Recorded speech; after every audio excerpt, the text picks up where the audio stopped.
I'm Kelly Kessner with this week's Investors Watchdog University installment. I'm here with Pat Huddleston, who's the founder of Investors Watchdog, and we're here to talk about a very important question, or answer an important question today, which is, what is a Ponzi scheme? Right, a big word since December of 2008, right? People have heard that a lot in connection with Bernie Madoff, but some people still don't understand exactly what a Ponzi scheme is, as distinct from some other kind of investment fraud. So what distinguishes a Ponzi scheme is that the person running the scam is using money put in by later investors to pay earlier investors. And so he seems to have a profit-generating engine, a way to spin out cash, a return on your investment that you don't find out until too late is either you just getting your own money back or you getting somebody else's money back. You often hear the terms Ponzi scheme or pyramid scheme used interchangeably. Are they the same thing?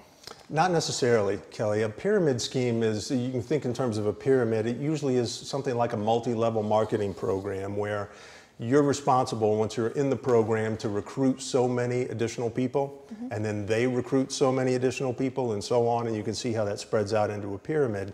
Now, there are legitimate multi-level marketing programs. Some multi-level marketing programs become pyramid schemes, and if they use later investor money to pay earlier investors, become Ponzi schemes, but they're not necessarily the same thing.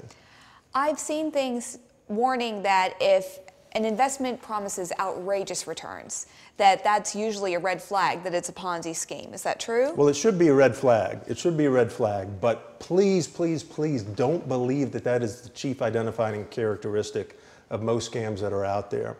What we say at Investors Watchdog is if it sounds too good to be true, you're talking to an amateur. No competent scam artist, and most of them are competent, is going to promise you something that sounds too good to be true. And so, yeah, if something sounds too good to be true, by golly, it is true, and you should stay away from it. But not only that, you should call the regulators. But if it sounds perfectly legitimate, you might still be in danger. What are some of the hooks that would get an otherwise smart investor to invest into a Ponzi scheme? First, it looks completely legitimate. Again, most people who do this are competent at their jobs, just like you're competent at your job. They know what they're doing. They're too smart to promise something that looks stupid. And first of all, if you can make up anything in the world, which they can, why not make up something that sounds plausible, right? And they do. But the other thing that really draws people in is something that we'll talk about a little bit further down the line, a sales technique we call the test drive. They give people a little taste and make them believe that they've seen it work with their own eyes.